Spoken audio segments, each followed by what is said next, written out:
All right, so let's just look at, say, the fifth root of unity. So that means z to the 5 equals 1. So the root would start at 1, and then they're equally spaced by 2 pi and 5. So 2 pi and 5 would be approximately, they're all 1 unit. 2 pi and 5, 2 pi and 5, 2 pi and 5. Now, really what happens here is this one and this one are complex conjugates, and this one and this one will also be complex conjugates. So they sit on a unit circle, and they also sit, oops, sorry, that should go down there. They sit on a pentagon, okay? If you wanted to get the area of the pentagon, well, the angle at the centre of the pentagon is always 2 pi and 5.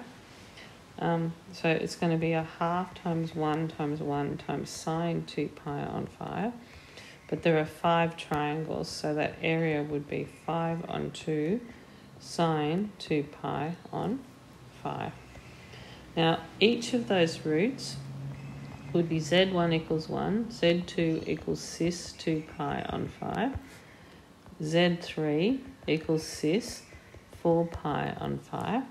Now you can keep going and write them all with positive indices, or you can write them as their complex conjugates, because that's 4 pi on 5, and then it would be 6 pi on 5, and then z5 would be cis 8 pi on 5, and 10 pi on 5 would be 2 pi, so that's when you've gone all the way around the circle.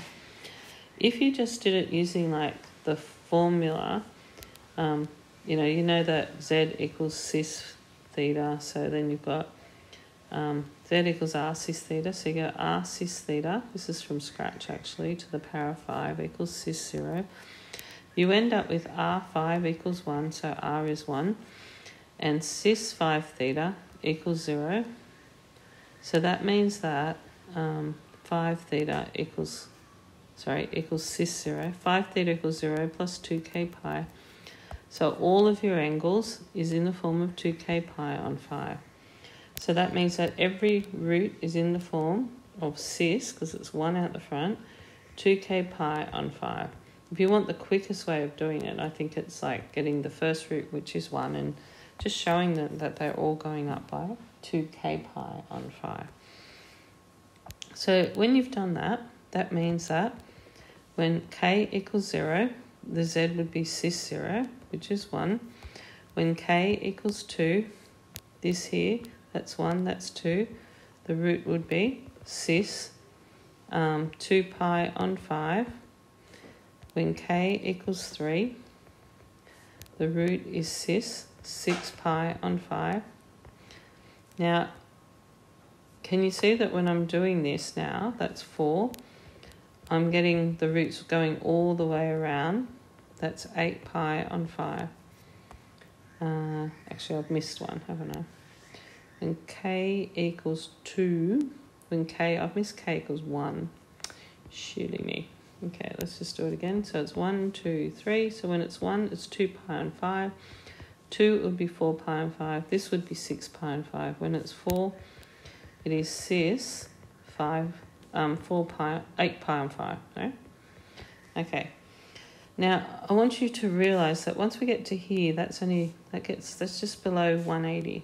So it's like the one that's here and then the one that's there. To get the ones on the other side, we can come all the way around there, and that's where we get the 6 pi, and then keep going around, and that's where we get the 8 pi. Or we could just put in x equals, if we put in x equals minus 1 and x equals minus 2. So this one actually matches up with minus 2, because z4 would be cis minus 4 pi on 5. And you notice that this one here, so that one there, and that 4 on 5, they're actually complex conjugates. And you can see that even in the diagram, like one's here, one's here, one's here, one's here. So if k equals a minus, so you got minus 2, and k equals minus 1, z5 would be cis minus 2 pi on 5. And if you look at those two, like this one here and this one here, they are also complex conjugates. So we actually, our roots of these has actually got one real root for Z5 equals 1. You have one real root, which is 1. Then you have your root cis 2 pi and 5, cis minus 2 pi and 5, which are complex conjugates. Notice that also, I just want you to notice that this one and that one, so it's 6 pi and 5 and minus 4 pi and 5, they add up to like 10 pi and 5. Because the 6 pi and 5 is coming around here and the minus 4 pi and 5 is there. And altogether, if you did 6 pi and 5 plus 4 pi and 5, you'd get 10 pi and 5, which is 2 pi. So 360. Anyway, so what I'm saying here is these go in complex conjugates, don't they? So that's cis minus 4 pi on 5. And the roots are all in the form of cis 2k pi on 5. And if you took the k out, then the angle with smallest positive argument, omega, would equal cis 2 pi on 5. And we can then see that every single root can be written as w to the k. So then if you put in k equals 0, k equals 1, k equals 2, k equals 3, k equals 4, and k, and that'll be it. That's your 5 roots. If you wanted them in a different form, so the roots would be 1, w, w squared, w3, and w4. If you wanted them in a different form, you'd still put the 1 and you put the 2 in, but then you'd put in the minus 1 and the minus 2. And both of these, that one turns out to be omega bar, and this one is omega bar squared. Now with this, similarly, we could just go the sum of the roots, which is that equals minus b on a. And because I've got a to the z to the 5 minus 1 equals 0, the b here isn't there, so it must be 0. And the a is the thing in front of that z to the 5, which is 1. So that's why w plus w squared plus w cubed plus w4, that's why it equals 0. Okay. Also, further on that, z5 equals 1, and because w is a root, then w5 also equals 1. So that'll help simplify things like w6, because you've just got to take the w5 out, which is 1, and that will equal w. If you had w7, it would be w2 times w5, which is w2 times 1, and that just equals w2. And you could do it the same for w8. w8 would equal w3. Okay, so given z is a fifth root of unity,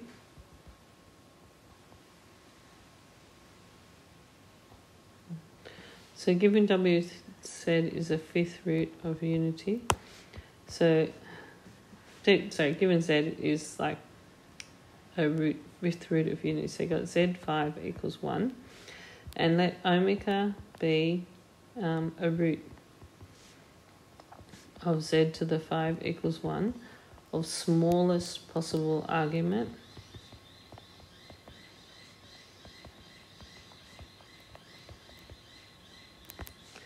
Okay, so then I want you to prove that 1 plus w squared plus w4 equals minus w plus w cubed. Okay, so if it is a fifth root of unity, we're going to do this using, there's two ways of doing this. We could find the actual roots, but remember that quick way, if you factorise that would be z minus 1, then that would be z4 plus z cubed plus z squared plus z plus 1 equals 0. Now we know z minus 1 cannot equal 0 because it is a complex root. So that means that these will equal 0. So what that means is if z equals the complex root of smallest possible argument, then if you put omega into here, omega minus 1, omega 4 plus omega cubed plus omega squared plus omega plus 1 equals 0. So omega cannot equal 1. So I shouldn't have done that there. Z equals 1. So omega not equal 1, so it's omega 4 plus omega cubed plus omega squared plus omega plus 1 equals 0. I probably shouldn't have done it in terms of Z. I should have gone straight for the W. Sorry about that. Okay, so if we look at that now, and we just look at what our prize actually is, that's W to the 4, W to the 2, and W to the 1. And if you just rearrange that, that means W to the 4 plus W squared plus 1 will equal minus W cubed. And I'll just try and put in the right order. 1 plus W squared plus W4 equals minus W plus W cubed. And that proves it. There is a second part to this question, and that's now just to, like if you had part 1, part 2, hence to show that cos of 2 pi on 5 minus cos of pi on 5 equals minus 1/2. Okay, so you could do that by subbing in for omega. If you just sub in for omega, cis 2 pi on 5 in place of all of these here, and then omega squared is cis 4 pi on 5. Okay, you could reduce some of this stuff. So the left-hand side is actually equal to 1 plus. So that's cis 4 pi on 5 plus cis. Now, it is probably better to put these in complex conjugates. So W to the 4, W squared is 4 pi on 5, but W to the 4, see, W to the 4 would be cis 8 pi on 5. The equivalent one there is minus 2 pi on 5. Because minus 2 pi on 5 and 8 pi on 5 are equal to each other because they add up to 10 pi on 5, which is 360. Okay, so that's the left-hand side. So that's 1 plus cos 4 pi on 5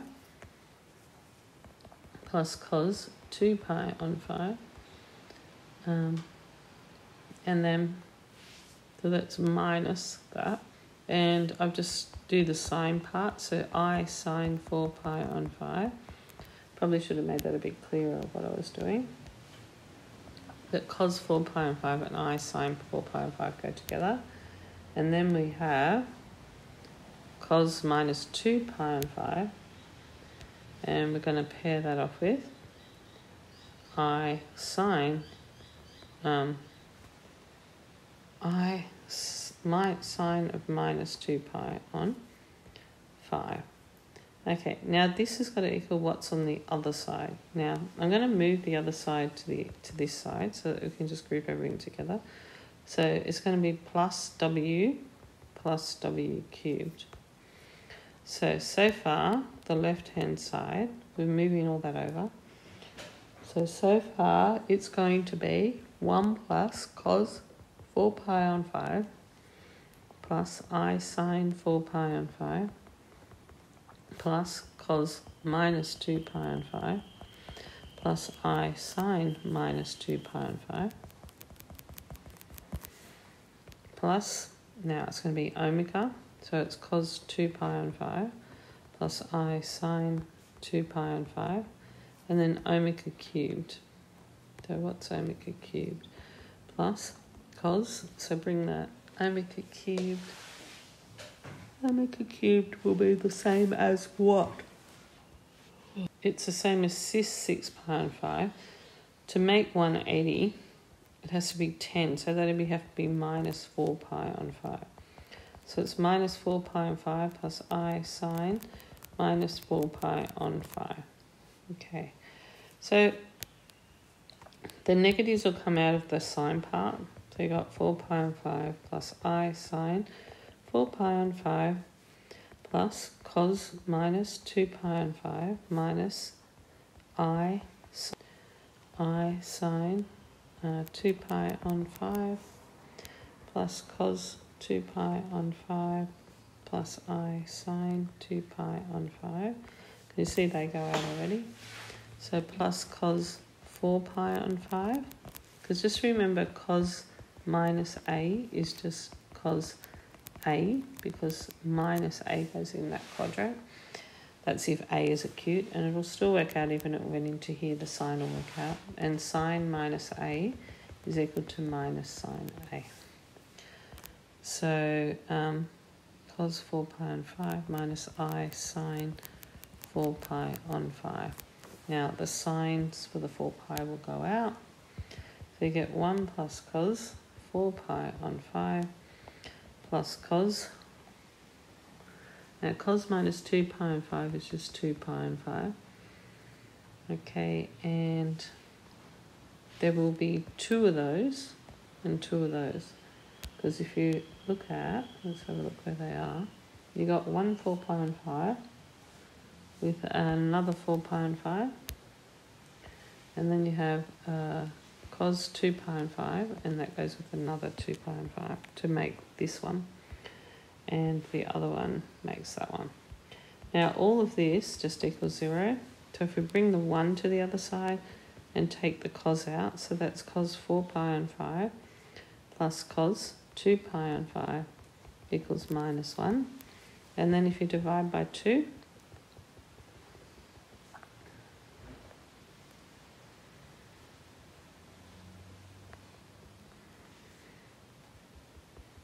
and divide by minus 2, and you end up with minus 1/2.